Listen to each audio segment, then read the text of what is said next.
Right, so guys, what we're going to go through then is the case study criteria for the Tech Cert in personal training. So what I've done with this case study is that I've ensured that the criteria that we meet for this will also meet the criteria for the NVQ. So instead of you guys having to do 3 case studies, you only have to do 2, because you need 2 for the NVQ and you need 1 for me for the Tech Cert. So as long as we hit the criteria for the NVQ, we can map this one into both. Okay, so it saves you having to do an extra one. Okay, so I'm going to go through each section of it and the criteria for it. So as I said, if there's any questions as we go through or you want me to recap anything, then just let me know. Okay, so the first section here is the whole assessment criteria for the technical certificate in personal training. So as we can see on this page, we've got each of our units: Unit 1, Anatomy and Physiology; Unit 2, Principles of Nutrition. So for both of those units, there's an external multiple choice question paper. So for each paper, there's 40 questions on each one, and you need 70% to pass those exams. The both papers are multiple choice as well, and kind of set up the same sort of way. So last week then we did all of the kind of theory stuff behind that. I'm going to be doing a quiz later this week just to kind of give you a bit of an idea as to what type of questions can come up on the paper. And it just gives you a chance as well to see where you are with regards to the anatomy, physiology, and nutrition knowledge. Also, as part of Unit 2 Nutrition, you need to do the case study. And the case study mainly maps into Unit 3 Programming Personal Training with clients. So we can see here, also as part of Unit 3 Programming Personal Training, you need to do some worksheet questions, which I'll show you in a second. Unit 4 then is all about delivering personal training sessions. So what we'll do is hopefully we can do the practical days of the course where you will do your summative observed session. We'll watch you deliver that PT session. But if we can't do that, then we will come to your place of work and do that for you. But just bear with us on that over the next couple of weeks and months, and we'll see where we can get with regards to setting courses up again. Fingers crossed we can start that again in January, February time. But again, it's a bit up in the air at the moment with the way things are. Okay, so let's move into the case study then, so we can show you the criteria and what you need to complete for that. Can you just double check that you guys are on mute as well, please? There's a little bit of background noise if that's all right, guys. Okay, this section here then, so I need you to just have a read of the learner's agreement, the declaration. Make sure you're happy with that, and then print, sign, and date. With your signature on this page, you can just type it in. You don't have to kind of have an actual signature on that. You can just type that in, if that's okay. Right. The other bits, the assessor's agreement, etc., that's all from me. Okay. So applying the principles of nutrition to activity program, as well as program and personal training with clients, is the case study. This is the criteria for the case study. I'll let you guys just read that yourselves, so it gives you a bit more detail as to what you're looking for with regards to the case study. But I'm going to go through it in detail now. So the first page that you're going to look at is the client interview. So on the client interview, top section, obviously put the client's name in, tick the box whether they're male or female, and put the date of birth in. Physical measurements then. So what you need to do first of all, before you do the physical measurements, is look at the personal fitness goals and aspirations. So why does the client want to have personal training with you? What is their main target, their main goal? So whether it's down the line of weight loss, whether it's looking at a fitness goal to improve their health and fitness, whether it's looking at muscular strength, muscular endurance, hypertrophy, whatever it is, okay? So it can be as simple or as complicated as you want in this section. So what are the personal fitness goals or aspirations? Put in there what it is, but also then ask the question, why? Why do they want to achieve that goal? So if it's losing some weight, for example, why do they want to lose weight? Okay. If they want to build muscle, why do they want to build muscle, etc., etc. The reason we do that then is we can use that as a bit of motivation, a motivational tool for the client as the program progresses and as we get into things. So we can say to our clients, this is why you're doing this type of exercise. This is the goal you want to achieve it, and this is why you want to achieve it. Any questions on that?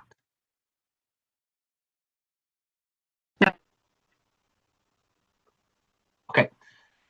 So once you've got that goal, then you need to do the physical measurements. So physical measurements, there's a vast list of different types of physical measurements that you do.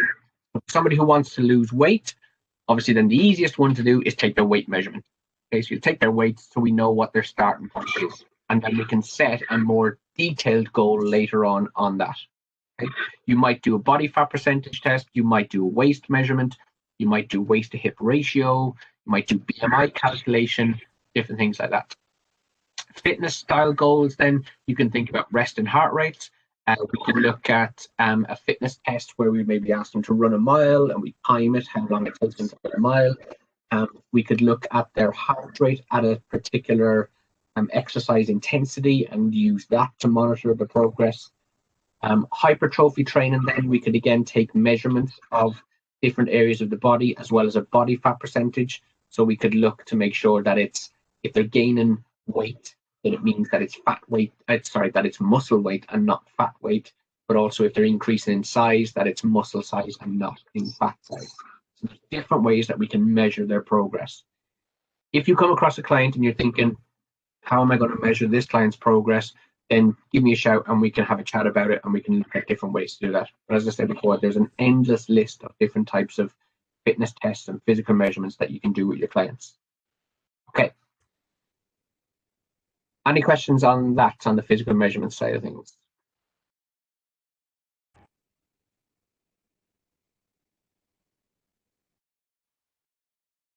Nope.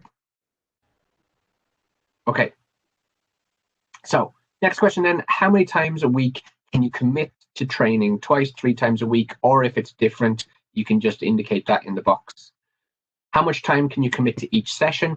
So whether that's half hour, 45 minutes, hour and a half, whatever it is. It may vary as well. So it might be half-hour sessions up to hour and a half sessions, depending on the day of the week.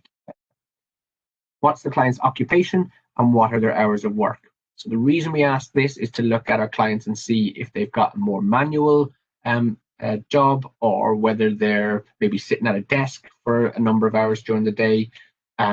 We look at their hours of work as well. So if they're looking at shift patterns, maybe they work nights, maybe they work days. So it gives us an indication as to when we can do our sessions, but also looking at their energy levels and their lifestyle as well, and working around their work patterns.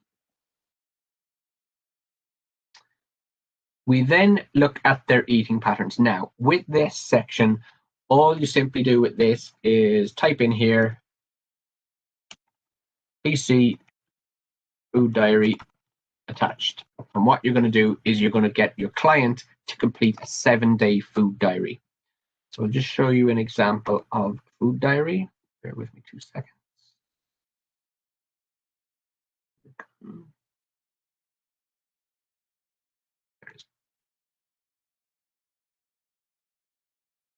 Okay, can you see this food diary? So on this food diary, you're going to put in each day of the week, excuse me, the clients. So the client will fill this out for their breakfast, any morning snacks that they have, what they have for lunch, afternoon snacks, evening meal, evening snack, fluids that they've had throughout the day, and any exercise that they've completed throughout the day as well. They can put some notes in so they can rate their mood as well. So what kind of mood? So number 1 being in a low mood, number 5 being in a really good mood, or somewhere in between. And then any notes as to kind of maybe time of day that they've actually eaten things, or how they felt, maybe the situation that we're in, that so lunch, for example, didn't have much time for lunch and had to run quickly to Tesco's and grab a sandwich or something like that, so they can put some notes in as they go. So 7 days of the week, we're looking for a diary of what they've had, and times a day we're looking for as well with that. So instead of completing this section here, you get your client to complete that food diary, and then you'll send that across to me along with this information. Does everybody understand that bit?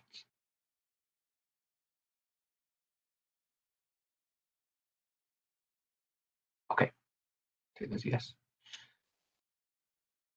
Next section, then we're looking at the client's personal nutritional goals and aspirations. So you can complete this one straight away without having to have the food diary. But this is just generally what they're looking to improve with regards to nutrition. So it might be just generally eating healthier. It might be that they are maybe working hypertrophy and they're a bit unsure about nutrition when it comes to building muscle. And they might be looking to fuel a different type of sport or exercise that they're doing. Or it might be simple as, cutting down on bad foods and introducing more healthier foods, things like that. Again, try to look for the why in this. So, for example, somebody wants to lose weight, we're looking to maybe reduce portion sizes, things like that for it. If somebody's got a particular sport, we will say, we're looking to improve nutrition for this sport. So this is why they're looking to improve their nutrition. Okay. Then it's how many, do you have any particular personal circumstances which may affect your fitness program? So this is things that may jump in the way over the next 8 weeks, for example. So if somebody's got a holiday planned, work is going to be particularly busy, or maybe they have to go away for work, stuff like that, that may affect their fitness goals. Christmas is coming up, so this is something that's definitely going to jump in the way of fitness goals. So we need to make note of that. Kids on school holidays, this sort of thing is what we're putting in here. Not so much injuries or things like that, or barriers, which we're going to look at in a little while, but just different things that may crop up between now and their first target date, that sort of thing. What types of exercise do they currently do? How often? What types of exercise do they enjoy? What types of exercise do they dislike, and why do they dislike them? So what kind of exercise they're currently doing. So we want to see kind of what their experience level is, maybe what equipment they're using. Try to put as much detail in there as you can. So when it comes to, they do weight training, is it resistance machines? Is it free weights exercises? Is it body weight exercises? Do they do classes? So things like body pump, that sort of thing. If it's, they like running, is it long distance running, short distance running, indoor treadmill running, or outdoor, road running, trail running, different things like that. So try to get a bit more detail around what they're currently doing and how often they're doing it. What types of exercise do they enjoy? And then types of exercise that they dislike and why they dislike it. We chatted a little bit about this previously where we're talking about dislikes. So we may have a client who dislikes running, but the reason that they dislike running is because they find it boring. So we need to find out why they dislike it, so then we can maybe change those attitudes a little bit towards running, for example. So we can make it not boring by maybe introducing interval training, fartlek training, outdoors in different areas. So whether it's in the park or maybe out on a field rather than out on a road, for example. So we can look at why they dislike a particular type of exercise and then maybe change the attitude towards it as well. We've had it before as well where we've had people, for example, say that they dislike doing squats, but the reason they dislike it is because it hurts their knees. And then we're thinking, right, there might be an underlying issue here. So it's important to ask that question, why they dislike it, and then follow up on that and action what they've said. Okay, any questions on any of that so far, guys?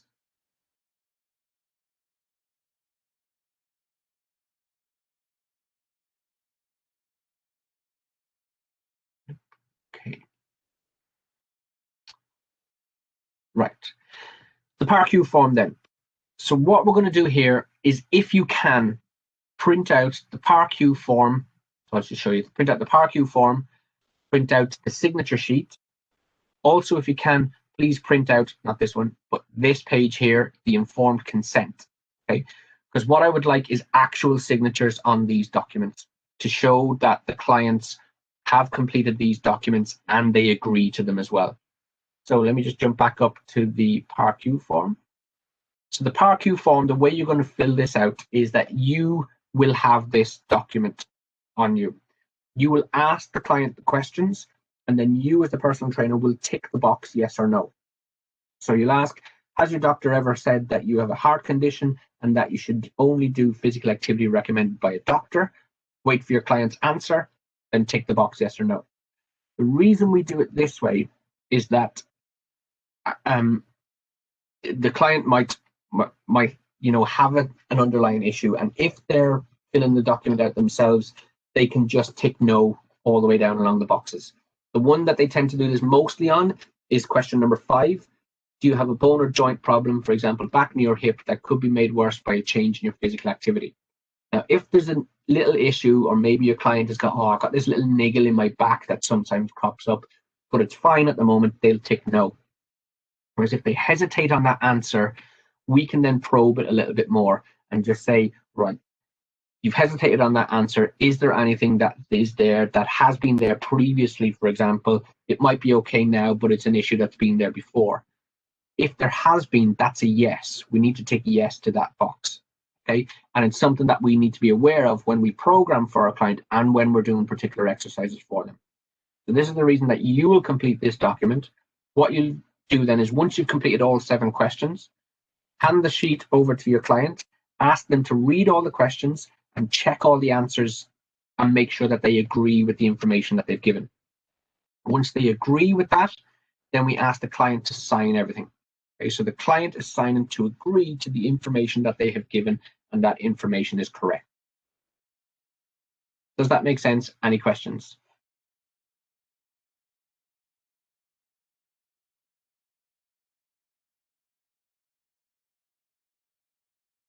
Okay.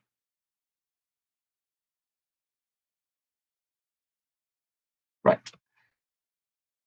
So the health commitment statement, we'll ask our client to read the health commitment statement, so it gives them information as to what they're getting themselves into. The informed consent then is where you and the client will sign this off, agreeing to the information in the 6 points here. So explanation of exercise tests, risks and discomforts, responsibilities of the client, benefits to be expected, injuries, and freedom of consent. So you will both agree to that and sign that off. If you have issues printing this stuff out to get them signed, we will accept typed signatures, but if you can print it out, okay, if you've got issues on that, just give me a shout and we can chat about it. Any questions so far?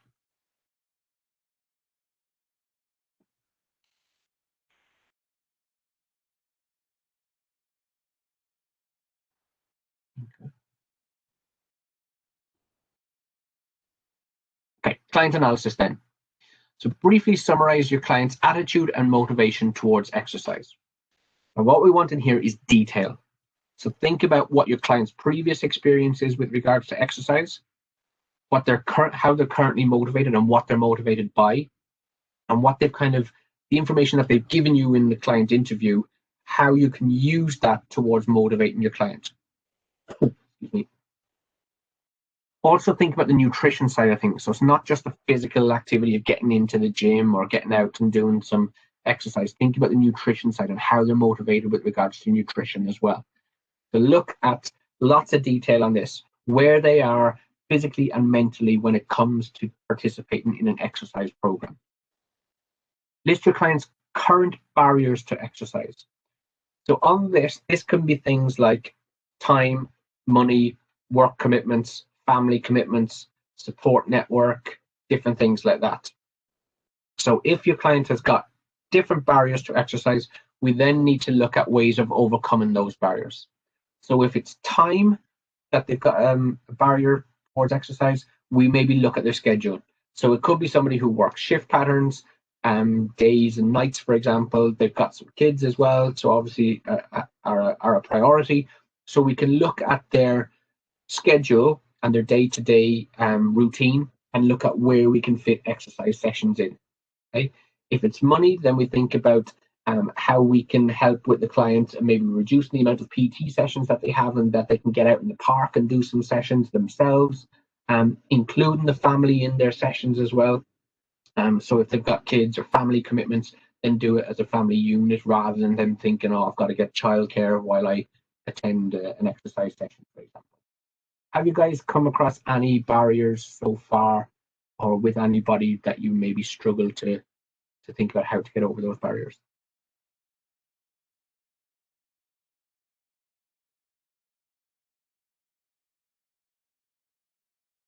Okay.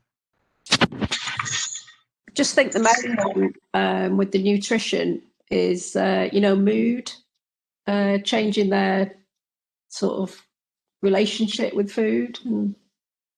Yeah, is that a barrier that you've come across? Yeah. Right. What we need to do with that, and we're down at the bottom underneath our goals, we look at the healthy eating advice that we're going to give to our client. So what's really important is that your client puts loads of detail on that food diary. Okay.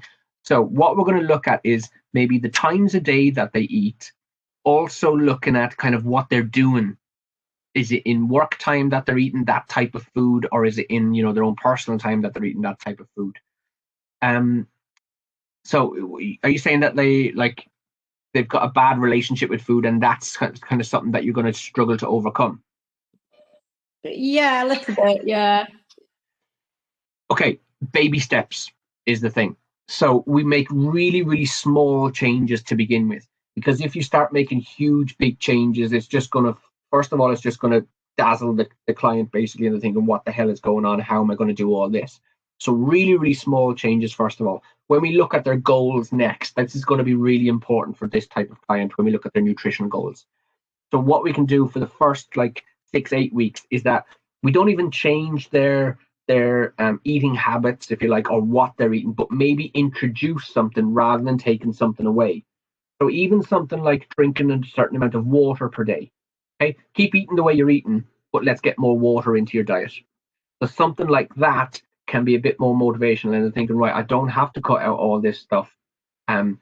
Let's just think about getting me hydrated a bit more. By getting somebody hydrated more, they feel fuller for longer. So it means that they might even cut out some of the stuff, but we're not asking them to do that. Or maybe it's something like eating an extra piece of fruit a day, for example. Something really, really small like that, just to kind of build it up. Once they achieve that goal, then from us, it's all about praise, and show them it's a small change you've made, but look at the difference that it's made to your food diary by adding that little thing in, or by adding extra water into their diet. Look, you've drank 2 liters of water a day for this week, and look, you've reduced the amount of, you know, unhealthy snacks you've had as a result. So it's little things like that that we need to do. If you said to somebody to cut something out, as soon as they walk out the door, it's going to be the first thing that they want. So it's reduce rather than cut out, or add in healthier stuff before you even think about reducing bad foods. Does that make sense? Yeah, great, thanks. Cool. Stories. If you come across anything else like that, just let me know and we can have a chat about it. Okay. Okay, so the next one then is, at what stage of change or readiness is your client currently at? So I'm just going to show you this, the cycle of change document.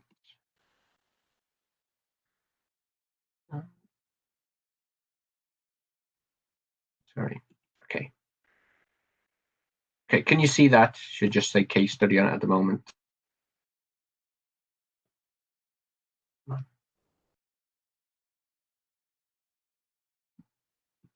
Okay. Okay, so the cycle of change. So what we're going to do here is we're going to kind of make a little bit of a judgment about our client as to what stage or the cycle of change they're currently on. So first thing we've got is pre-contemplation. So the client has got no intention of changing their behavior. They're at home, sitting on the sofa, quite happy sitting on the sofa, and intend to stay sitting on the sofa. Contemplation then is they are aware there's a problem, but no commitment to taking action on it. So they're sitting on the sofa at home. They think they should probably get off the sofa, but they've got no intention of doing anything about it. Preparation, they're intent on taking action to address a problem. So now they're at the point where, right, I need to do something about this. Let me have a look as to membership, or what type of exercise I can do, or a personal trainer's contact details that I can ask some questions. Action stage then is active modification of behavior. They phoned you, they've said, I need some help with getting more active again. I need to get back into some exercise. I've got X, Y, and Z goals, and they set a date for that first consultation meeting with you. So they've taken action with regards to their progress or improvement. Maintenance is sustained change, new behavior replaces old. So this point here, the client is already training, or they are training to a certain point, and maybe their goals have changed, or they have made progress within their current program, but they want to change things up a little bit. Relapse then is where they fall back into old patterns of behavior. So they leave the gym, they stop training, they stop exercising, and go back to sit on the couch. So what we're looking for with our clients is that we keep them in the action maintenance stage. Okay, so action stage where they change their behavior, so they maybe change their goals. Maintenance stages where they're working out and they keep progressing. Maybe things will change, their goals will change, or they progress a little bit more and want to take things a step further. then they're back to action stage to change their goals, etc.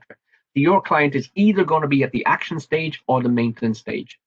So if they haven't trained for quite a period of time, it'll be action. If they're currently training, but then are taking up sessions with yourself, it'll be maintenance. So what you will do is, in here, at what stage of change or readiness is your client currently at, you will put in here, my client is currently at the action stage. And then in the next box, what leads you to that conclusion, you'll give us the reasons why they're at the action stage. Or if they're at the maintenance stage, then in the next box, reasons why they're at the maintenance stage. Does that make sense? Yeah. Cool. Okay, goal setting then. So what we've got is we're going to set SMART goals for their physical and nutrition. Okay, so the physical goals is all about what they're going to do with their physical, with their body basically. And then the nutrition goals is obviously with their eating habits. Now, the nutrition goals you won't be able to set until your client gives you back their food diary. So we're going to use the food diary to set those nutrition goals. So if you remember when we spoke at the end of last week in the nutrition about those nutrition goals and what we can do for them. The physical goals then are things like body fat percentages, resting heart rates, achieving certain distances in certain times, push-up tests, different things like that. Okay, so I've got some examples again of some goals in here. I'll send this across to you so you can read them and just see what what we can do. But a big thing for this is to start with the long-term goal and work backwards. So if you notice on these goals here, I've got the long-term physical goal is 1 rep max on squats. So we're looking to increase the client's 1 rep max on squats from 50 kilograms to 60 kilograms. We're going to measure it by doing fitness tests. Is it achievable? Yes, as long as they stick with the weights program that we've got in place for them.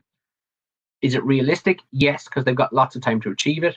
And then we've put an actual date in of when we're going to do that test and when we're going to see that have they achieved it.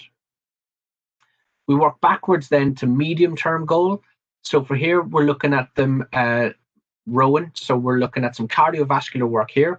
Because we're looking to get stronger on squats, our heart and lungs need to work harder because we're going to have bigger and stronger muscles to supply nutrients, oxygen, etc. So we're setting them a base time for 1,000 meters on the rower. So 1,000 meter row in under 6.5 minutes. We're going to do that by testing it. Is it achievable? Yes. We're going to put in some regular rowing sessions in the week.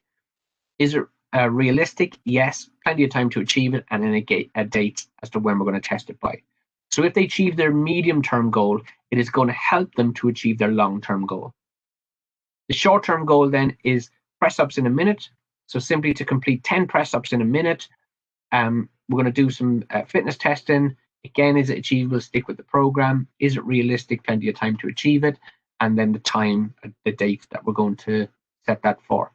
So by completing that first goal, it will help them with their medium-term goal, which will then help them with their long-term goal. Does that make sense?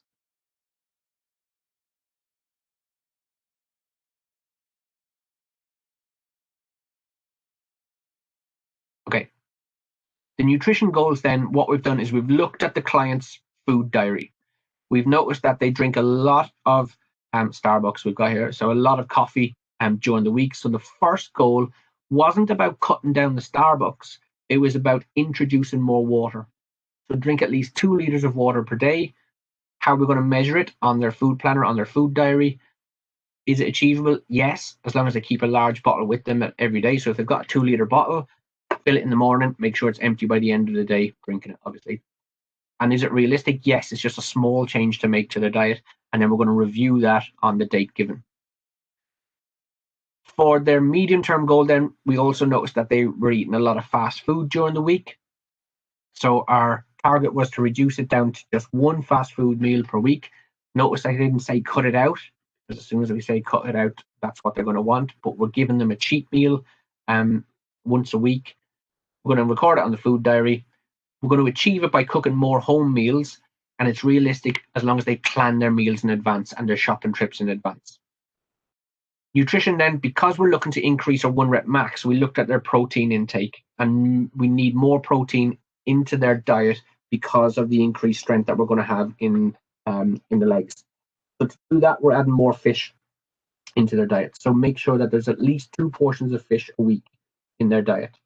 We're going to measure it on the food diary, plan their shopping trip. They do like fish, so something that's going to be easy for them to achieve, and then the date as to when we're going to review it. Any questions on that, guys? No, that's fine. Sure. Okay. So then, this final box then is summarize the healthy eating advice you'll give to your client.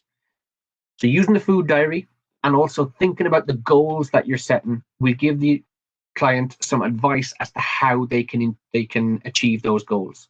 So the short-term goal of drinking more water would be things like make sure you've got a 2-liter bottle of water, or you've got a decent-sized bottle of water. If you've got a 1-liter bottle, fill it up in the morning, drink it make sure it's empty by a certain time of the day, refill it, and make sure you've had the 2nd liter then by the end of the day. Introducing fish into the diet, so making sure that they plan their shopping trips and actually write a list before they go, so they know exactly what they've got to get, and don't go shopping when you're hungry because you'll just pick up loads of rubbish stuff. So different advice as to what you give your client. Try to go into as much detail on this as you can as well. Okay. Next section we're looking at then is predictive program overview. So with the predictive program overview, what it is a snapshot of what you're going to do with your client over the next 8 weeks of training. So you don't have to do it on this document. You can do it on a separate document if you want. It should look a little bit like this. Okay. So we've got 8 weeks of training. We're going to split the days down into frequency, intensity, time, and type. Sorry, the weeks down into frequency, intensity, time, and type. So as we can see by my example here, the frequency doesn't change at all. Yours can change, but we need a minimum of 2 sessions per week. Okay, so you can put in 3 sessions per week, 4 sessions per week, depending on your client. Mine here has just got 2 sessions a week for this client. The intensity that I'm looking at then is how hard the client is going to work in each session. So I've gone into real specifics on it, and I've looked at the cardiovascular, what intensity they're going to work on, and their resistance work. So I'm looking at RPE scale for cardiovascular, and I'm looking at percentages of 1 rep max, the weight that they're going to lift when it comes to resistance training. You don't have to go into this amount of detail, especially with the resistance training. You can just think about low, moderate, high. You could put in sets and rep numbers if you wanted to on that as well. Okay, so you don't have to do percentages of 1 rep max. The time then is the length of time each section is going to be. And again, as you can see, that doesn't change throughout the whole of the 8 weeks, but it can change. The type then, just going back to the time, it needs to be a minimum 45-minute session. Okay, for when you do the program cards, we need to see a minimum of 45 minutes in those.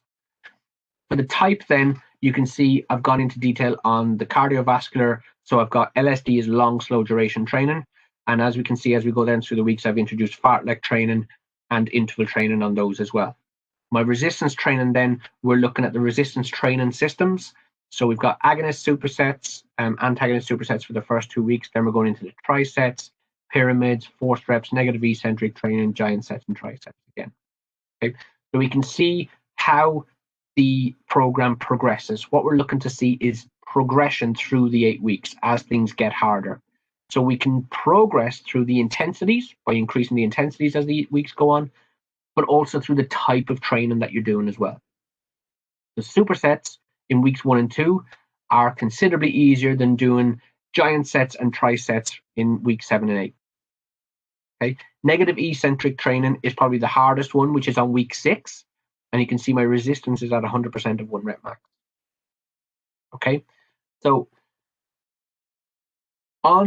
there's a website I'm going to send out to you if I haven't already, with username and password. And on that, I've put videos up of all of the cardiovascular training systems and the resistance training systems that you need to know for the case study and for your practical assessment. When we do, obviously, the courses, you would do these properly and fully on the day, but you can at least watch the videos for now to get a bit of an understanding of what they are before we then meet up and do the sessions within the gym. Okay, so I'm not going to be putting pressure on anybody to kind of complete this perfectly over the next couple of months, because you haven't done the systems, obviously. So it's a bit unfair for me to try and mark this when you haven't actually done the system. But if you watch the videos, then what I will be doing probably in about a month's time is I will be doing online sessions, WebEx sessions on the practical elements, giving you the theory behind it, more so than obviously the practical side of it. But at least then once you've done the theory, you can get into the gyms and you can practice them yourselves, or we can then eventually come back and see you guys in a group environment. Any questions on this so far? Quite a lot, I know.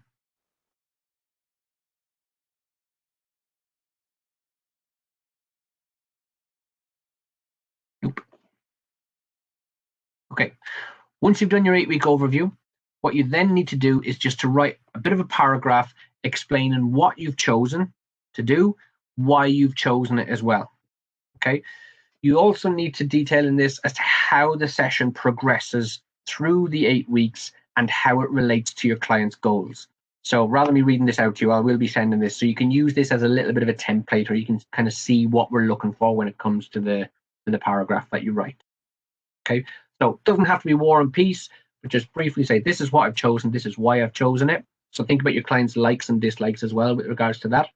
Think about any injuries that they might have as well. So if they've ticked yes to any boxes on the PAR-Q form, put in here, my client has a knee issue, so this is why in the first 4 weeks we are avoiding lower body work, for example, or we're making sure that our weights are really, really light intensity for lower body because of a previous knee injury, things like that. Then explaining this is how it progresses, so through the intensities, through the types of exercise that we're doing, and my client's goals are X, Y, and Z, so this is why I've chosen systems A, B, and C, etc. Okay with that?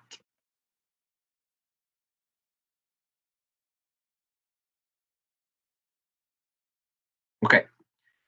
So the progressive predictive program, you don't have to do it on this document, as I said, because sometimes it's difficult to format it and put it all onto this one. But by all means, use it if you want to, or you can put it on a separate document and send it separately. So then what we've got on the next one is program card 1. So program card 1, then we go into detail from week 4. Okay.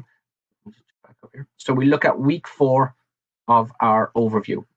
So with this session here, week 4 session, you're going to put in detail what you're going to do. So on this session, I've got long, slow duration, pyramid training, RPE 8, and 65% of 1 rep max. So at the top, client's name, safety checks, make sure you fill in these boxes. So any equipment that's out of order, you'll put it in there. If all equipment is in safe working order, just put a note in there, all equipment in safe working order. Any special arrangements or adaptations to be made. So that could be things like time of day. So maybe your clients work in nights. So we're going to do the session just before they go to work.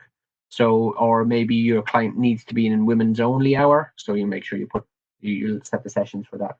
So just think about if there's any specific arrangements that you need to put in place for your client. If there's none, just put NA.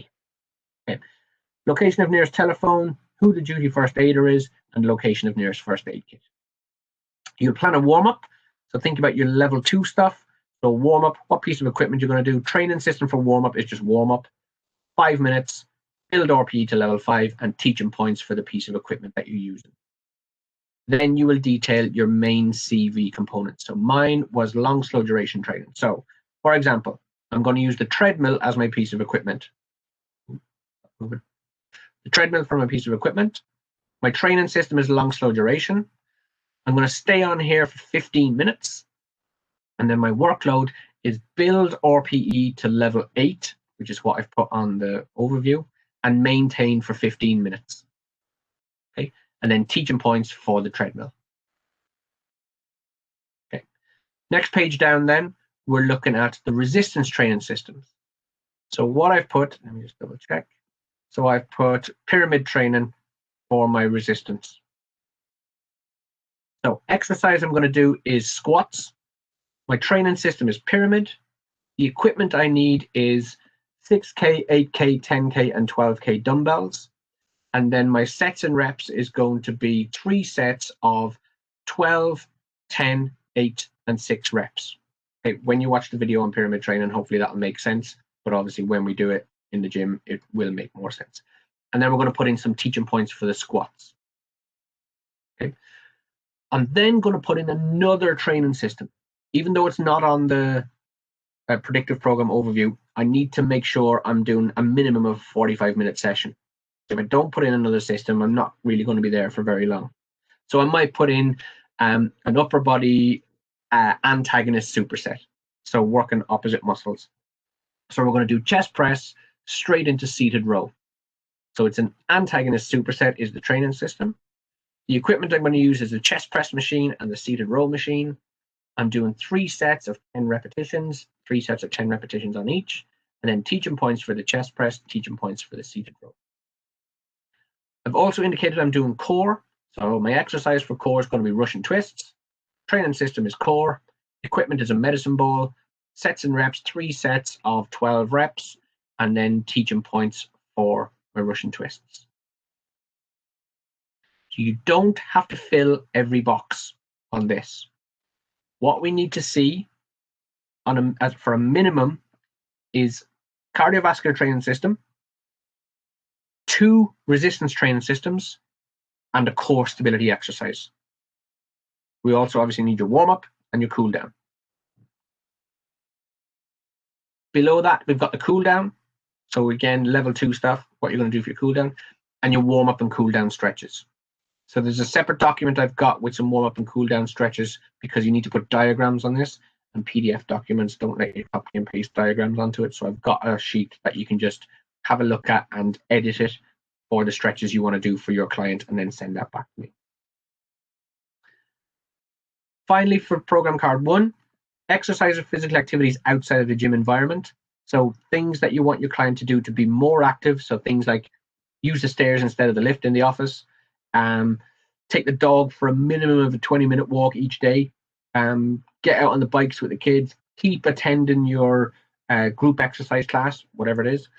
Things like that. You know, things to make sure that they're doing stuff not just within the gym, because they might come to the gym twice a week, but maybe they need a little bit more to be more active. Additional precautions or comments. That is ensuring that they drink extra water on the days that they train. It could be that if they're doing a session on their own, they complete a full warm-up, full cool-down, different things like that. Any questions on program card 1?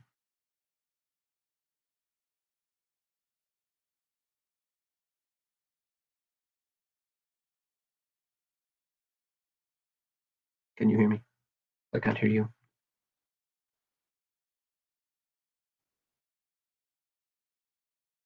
Can you guys hear me? Yeah, all good. Yeah. Oh, there we are. Cool. Good, good.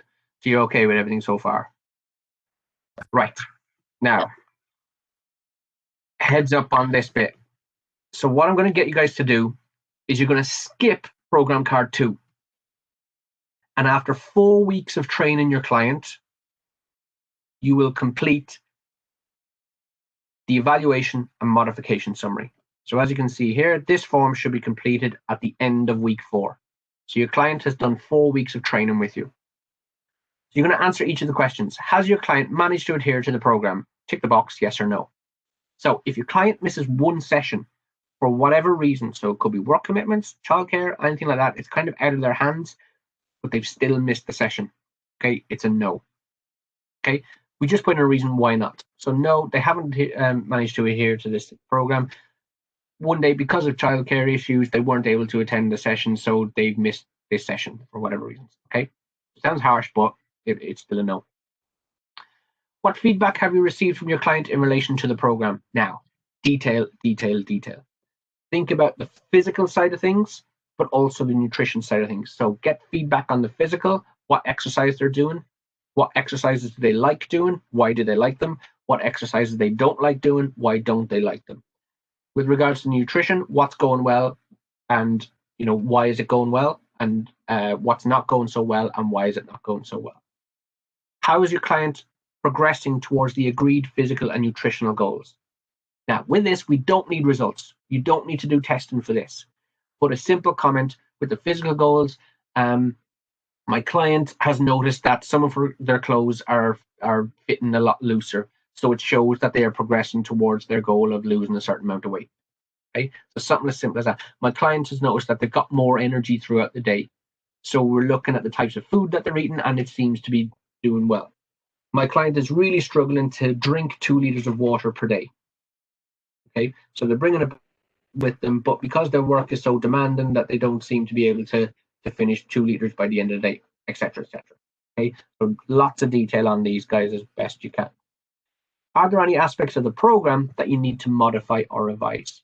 Yes, there will always be. So we think back to the feedback that they've given us. So my client who said that they didn't like running still doesn't like running. Okay, so even though we've put in interval training to try and mix it up a bit, they're still not liking it. So what modification do you intend to make? Over the next 4 weeks, we're not going to do any running. Okay, so just as simple as that, one little change is all we need. My client is really enjoying the weight training that we're doing. Okay, so that would be the aspect that you're going to modify or revise. What modification do you intend to make? We're going to add in an extra set on each of their training, on each of their exercises. Something as simple as that. So then, when you go back up to do program card 2, we need to see that modification reflected. The program card 2 comes from week 8. Okay, so we're going to plan week 8 session. So what have I got here? Interval training and trisets. So same stuff at the top here. You know, if there's any equipment out of order or if the special arrangements change, we note it in there. Plan our warm-up. My main CV component now is we're going to do it on the rower, and we're doing interval training. We're going to be on here for a total of 10 minutes. My workload is 1 minute at RPE 6, 1 minute at RPE 9, repeat by 5. Okay, and then my teaching points for the rower. I'll then move down and look at my resistance training. So I had trisets. So let's just say trisets for legs. So I've got lunges, squats, and step-ups. Lunges, squats, step-ups. Training system is tricep, tricep, tricep. Equipment that I need, what did I say, lunges? 10K dumbbells, a 30K barbell, and no weight for no equipment needed, just a box for the step-ups. My sets and reps, 4 sets of 8 reps for each, because I said on my modification summary that we're adding an extra set in. So on program card 1, I had 3 sets. So now I'm making sure we've got 4 sets on each of my exercises for program card 2. So 4 sets of 8 reps on each exercise, and then teaching points for each of those exercises. What I then need to do is put another training system in. So I'll maybe put in forced reps for shoulder press. So exercise is shoulder press. Training system is forced reps. Equipment, 10K dumbbells, 3 sets of 6 repetitions, and then teaching points for my shoulder press. And then some core work. So the exercise this time is going to be a plank. Training system is core. Equipment is going to be a mat. 3 sets of 1 minute each, and then teaching points for the plank. I'll put my cool down in, and then as before, I'll do my stretches and physical activities outside of the gym and additional precautions and comments. So again, on this second program card, we need 1 cardiovascular training system, which is there, different program card 1.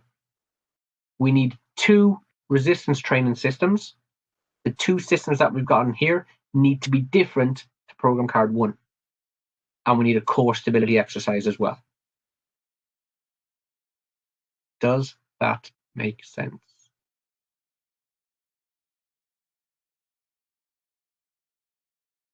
Yeah. Yeah. Cool. Okay, good. So this here, guys, this page here is the marking criteria. So this is my marking criteria that I'll be ticking off as we go, as I mark it and go through it. But you can see this, you can see what I'm looking for when you're doing it. So you could use this as a bit of a tick sheet to see, right, I've got that, I've got that, I've got that, and make sure that you're achieving all the marks as you go through. You'll notice down here, so provide a detailed overview of the program. Possible marks is 5, minimum is 4. If you achieve 4 marks and just need 1 more to get the 5, I'll send you back some feedback and some guidance to bump you up to that full mark. So if you've missed out something a little bit, just so you get the full knowledge and you know where you've missed out on it, I'll email it back to you, say change X to Z, and then give you the full marks then for that. Okay, but you can use it, as I said, as a tick sheet just to see where you are with everything. So that's the case study. Has anybody got any questions on any aspect of the case study?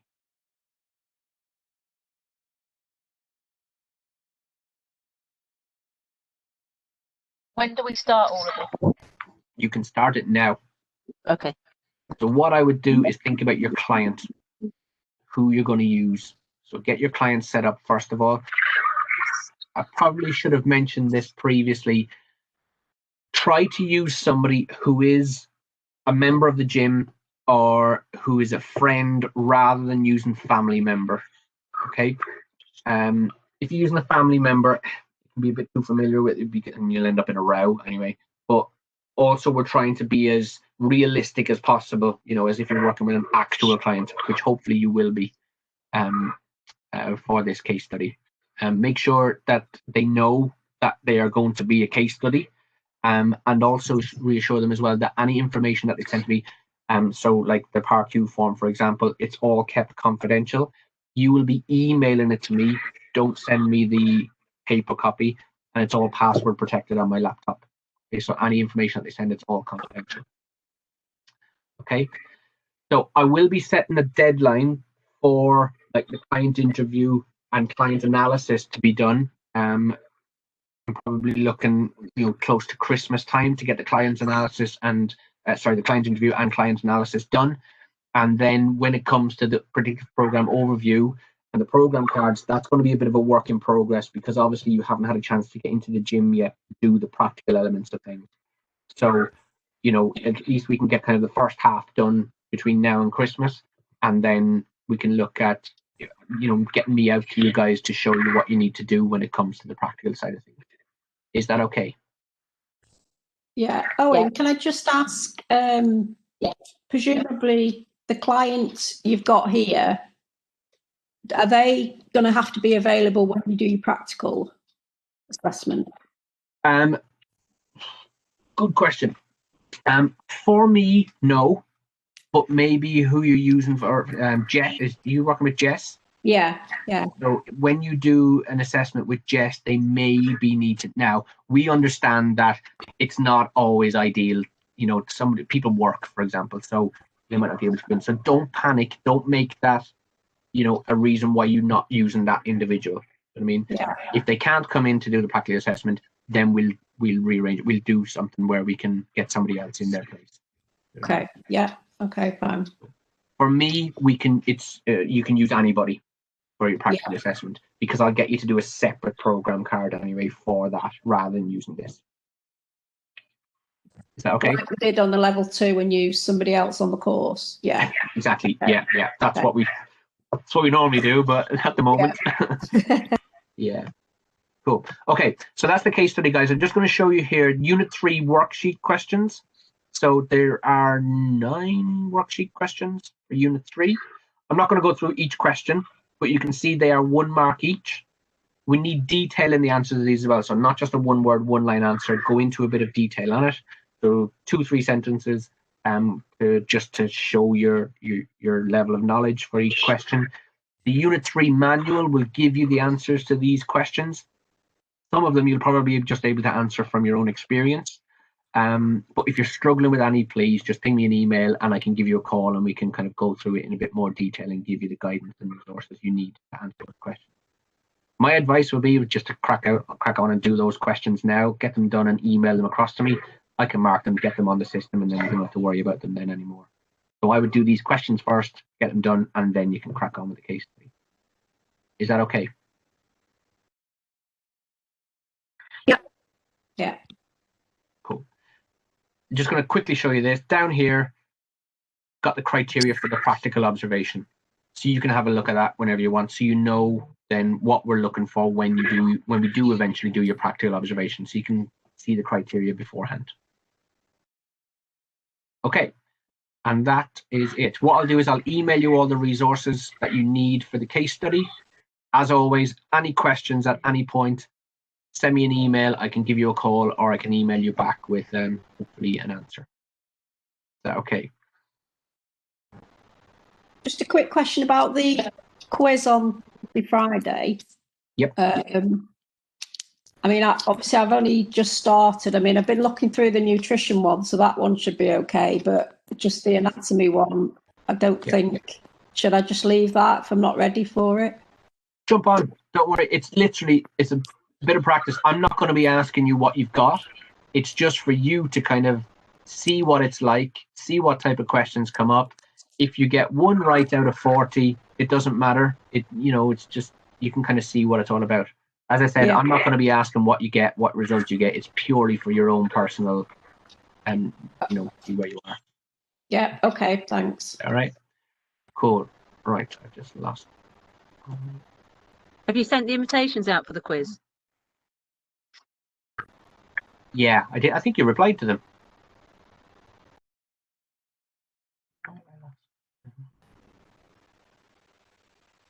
Did you get them? I think you've responded to them. I probably did. It's just I'm at work now, not at home. So yeah. Right. Yeah. No worries. Oh, did I send them to your work? No, I think you sent them Okay, home. I'm just going to stop this recording.